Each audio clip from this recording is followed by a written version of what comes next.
Fala pessoal do convênio, aqui quem fala é o professor Ramiel. Eu venho pedir desculpas a vocês.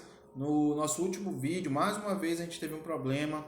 No finalzinho, os últimos 4 minutos, ficou mudo, tá? Não saiu o áudio, mas não tem problema não. Hoje eu vou concluir aquele assunto sobre a sociedade aurífera, né? Sobre a sociedade mineradora, e também concluirei o nosso Hiper 1 com as rebeliões nativistas. Com esse subtópico aí, vamos comentar um pouquinho sobre ele.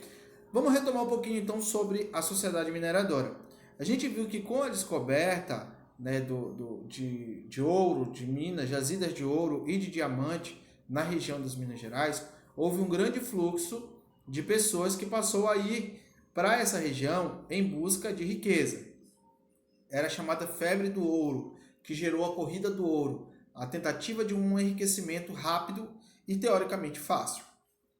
Essa chegada de milhares de pessoas em questão de semanas fez com que a região começasse a se tornar superpovoada e surgissem vários distritos, né, que futuramente virariam cidades, que hoje é a cidade de Sabará, Diamantina, a cidade de Ouro Preto, que na época era chamada de Vila Rica. Todas essas cidades surgiram a partir da descoberta justamente do ouro e do diamante, embora o diamante fosse em menor quantidade do que o ouro, logicamente. Surgiu então toda uma sociedade em cima, né, em torno desse produto que era o ouro, um produto tão valioso. Uma sociedade cheia de novas relações sociais. A gente falou um pouquinho sobre a vida urbana.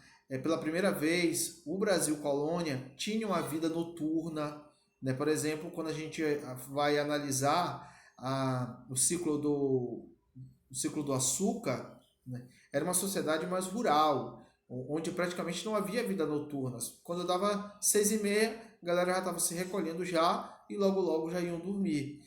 Nesse caso de Minas Gerais, né, das cidades de Minas Gerais, por causa da descoberta do ouro, houve muita movimentação e cidades bastante povoadas com uma vida noturna muito intensa. As pessoas queriam ir para os bares, queriam beber, iam para os bordéis atrás de mulheres, né, que vendiam, vamos dizer assim, vendiam o seu corpo, né, em troca de dinheiro, e os garimpeiros gastavam praticamente todo o ouro que era conseguido durante aqueles dias de trabalho, era gasto com bebida e com mulheres, basicamente.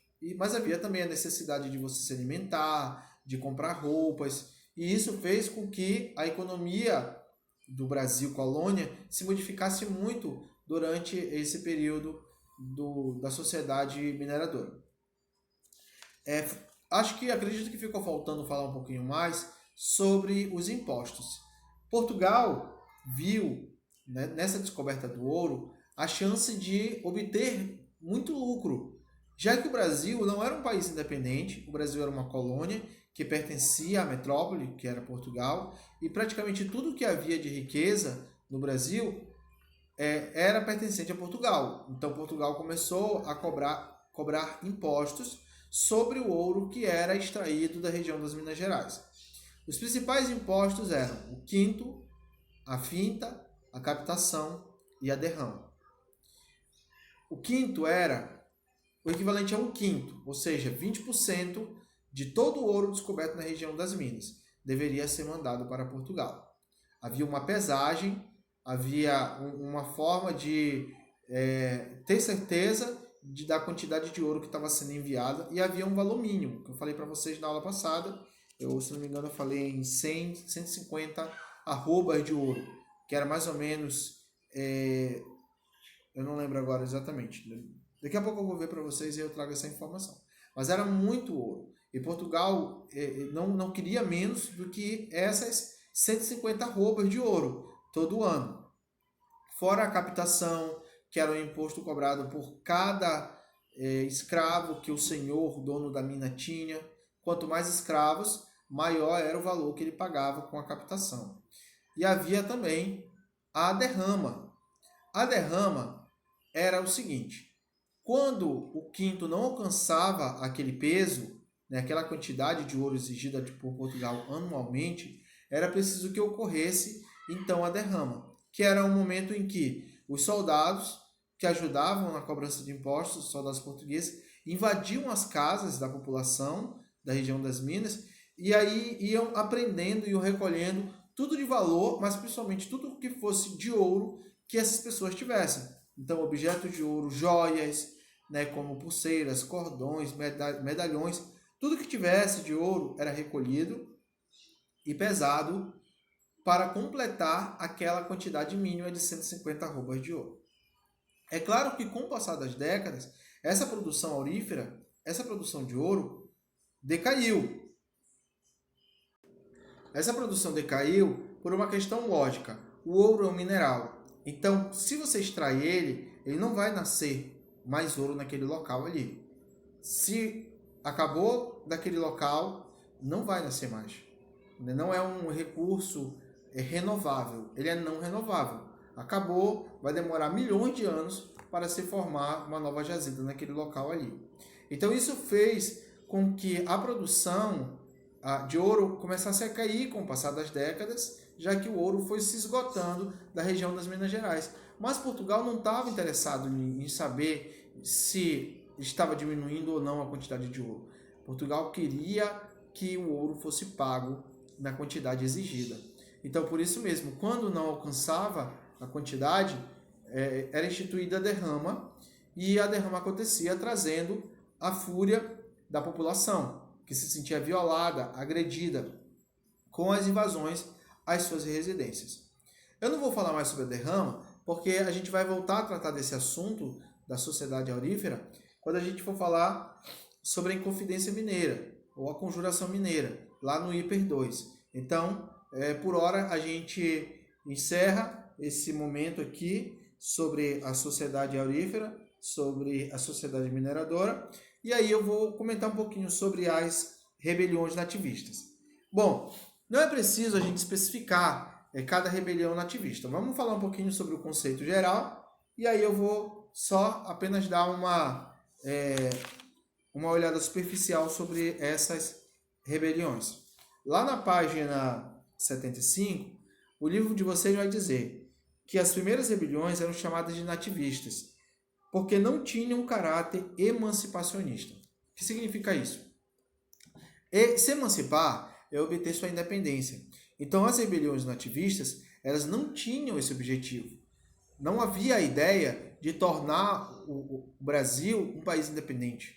Não eram rebeliões que traziam esse objetivo. Eram rebeliões que aconteciam por motivos locais. Então, a explicação desses conflitos terem ocorrido entre as regiões e a coroa portuguesa é simplesmente pelo fato de que havia problemas, conflitos regionais. Não era algo nacional, não era algo do Brasil todo e não era algo também que trazia a ideia de independência. A primeira rebelião que vai trazer essa ideia de independência vai ser a Conjuração Mineira. Por isso que ela é tão importante, a gente vai trabalhar depois com mais calma. O livro de vocês ainda vai dizer: quase sempre, as razões desses movimentos estavam em interesses contrariados da elite brasileira. Foram motivadas por fatores locais e refletiam interesses de grupos que contestavam aspectos do pacto colonial e não o colonialismo.